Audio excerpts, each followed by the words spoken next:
খোলের বিড়াল বের হয়ে গেল। আসসালামু আলাইকুম ওয়া রাহমাতুল্লাহি ওয়া বারাকাতুহু। ওয়াস মিডিয়া বগুড়ার পক্ষ থেকে জানাই আন্তরিক শুভেচ্ছা অভিনন্দন। বাংলাদেশের এমন একটি সংবাদ মাধ্যমে আমরা জানতে পারলাম, বাংলাদেশের মাননীয়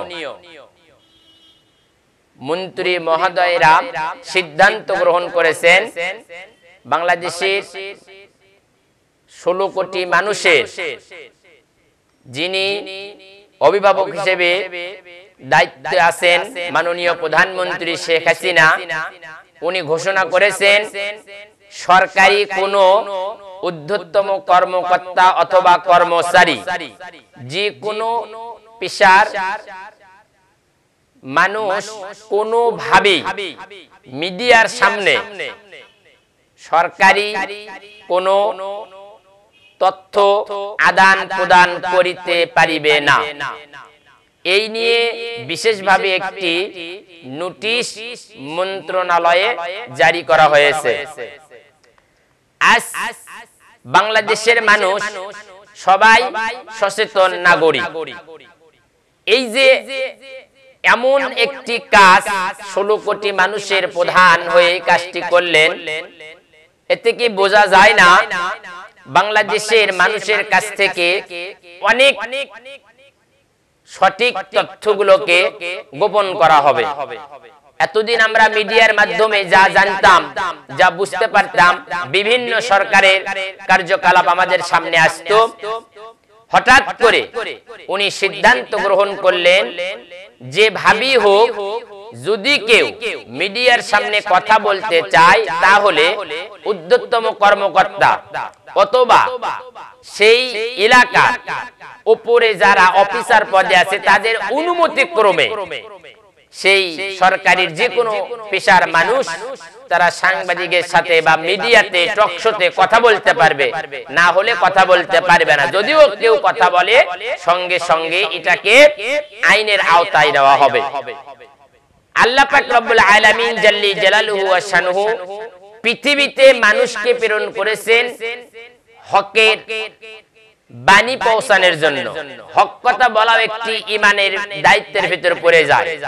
আজকে হক কথাকে গোপন করার জন্য যেই কাজটি করতেছেন, এই কাজটি কি আসলে ঠিক করতেছেন? না, এই কাজটি আসলে ভুল করতেছেন। কারণ এই কাজটি যদি বাংলাদেশে আইনের মাধ্যমে বাস্তবায়ন করা হয়, হক কথা বলা যাবে না, তাহলে দেখা যাবে কোরআনের বিভিন্ন হক কথা আলেম ওলামা থেকে শুরু করে বিভিন্ন সাধারণ যে মানুষ তারা আর বলতে পারবে না। তাহলে যেখানে আল্লাহ রাব্বুল আলামিন নিজে কোরআনের ভিতরে হক কথা বলেছেন, এমন কি আল্লাহ রাব্বুল আলামিন কোরআনের ভিতরে একটি আয়াত নাজিল করে তাম পৃথিবীর মানুষকে চ্যালেঞ্জ ছুড়ে দিয়েছেন, বিসমিল্লাহির রহমানির রহিম, যালিকাল কিতাবু লা রাইবা ফি। আমার রব্বুল আলামিন ডাক দিয়ে বললেন, আমার এই কিতাব এমন একটি কিতাব, এর ভিতরে কোনো সন্দেহ নাই, এর ভিতরে কোনো ভুল ত্রুটি নাই। তোমরা কি এই কিতাবকে চ্যালেঞ্জ করতে পারবা? আল্লাহ রাব্বুল আলামিন আগেই তার কিতাবকে নিয়ে চ্যালেঞ্জ ঘোষণা করলেন। তাহলে বোঝা যায় ইসলামের মূল প্রথম কাজ হইল হক ভাবে চলা, হক কথা বলা। কিন্তু এই যে কাজটা করতেছে বা করার জন্য সিদ্ধান্ত নিয়েছে হক কথা বন্ধ করে দেবে, এতে বোঝা যায় যে ইসলামের উপরে বিশাল বড় একটি চাপ সৃষ্টি করা হয়েছে। আজকে মিডিয়ার যুগে যারা কথা বলবে, আমিও তো মিডিয়ার যুগে কথা বলতেছি, যদি এই আইন বাস্তবায়ন করা হয় যে আমার আপনার ভেতর দিয়েও যে হক কথা, কোরআন হাদিসের হক কথা, এটাও কিন্তু আর বলার কোনো সুযোগ থাকবে না। এটা সরকারের লোকদেরকে বোঝানো হয়েছে ঠিকই, এক সময় দেখা যাবে যে এটা এক সময় আলেম ওলামার উপরে এর যে কথার যে চাপ সৃষ্টি করা হবে, এর কথার চাপের যে প্রয়োগটা আমাদের ভেতরে ফালাইয়া দেবে। কারণ যে আলেম উলামাই তো আজকে বাংলার আনাসে কানাসে এমন কি ওয়াল বিশ্বের ভিতরে কোরআন এবং হাদিস থেকে হক কথাগুলো বলে। এই জন্য হক কথাকে আটকানোর জন্য যেই চেষ্টা তারা করতেছে বা যেই রকম ভাবে আইন তারা বাস্তবায়ন করতেছে, আমি আর কঠিন ভাবে প্রতিবাদ এবং নিন্দা জানাই। হ্যাঁ, এখানে অনেকে দেখা যায় যে একটা কথা বলতে যায় আর একটা মিথ্যা লাগায়, এদেরকে সাবধান করে দেওয়া দরকার। কিন্তু এমন ভাবে কোনো আইন করা যাবে না যেখানে কোরআনের হক কথা বলা যাবে না বা আল্লাহ রাব্বুল আলামিনের আইনের কোনো কথা বলা যাবে না। তাহলে তো মহান রাব্বুল আলামিনের রহমত বরকত এই পৃথিবীর জমিন থেকে আল্লাহ পাক উঠায় নেবেন। কারণ আল্লাহ রাব্বুল আলামিন হককারীকে ভালোবাসে, হক কথাকে ভালোবাসে।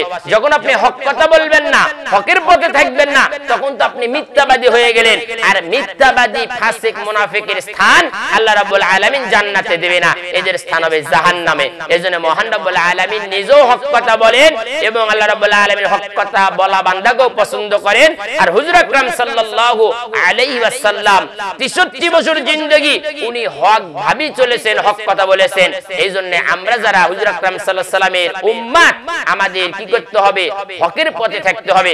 আল্লাহ পাক রব্বুল আলামিন হক পথে চলার মতে প্রত্যেকটি বান্দা অথবা বান্দিকে, এমনকি বাংলাদেশের মাননীয় প্রধানমন্ত্রী থেকে শুরু করে ঊর্ধ্বতম কর্মকর্তা, নেতা বিন্দু এবং মন্ত্রী মহোদয় সবাইকে, প্রত্যেকটি নাগরিক এবং সংগঠনের নেতা কর্মীদেরকে সবাইকে আল্লাহ রাব্বুল আলামিনের ভয় অন্তরে স্থাপন করে হকভাবে চলার তৌফিক দান করুন।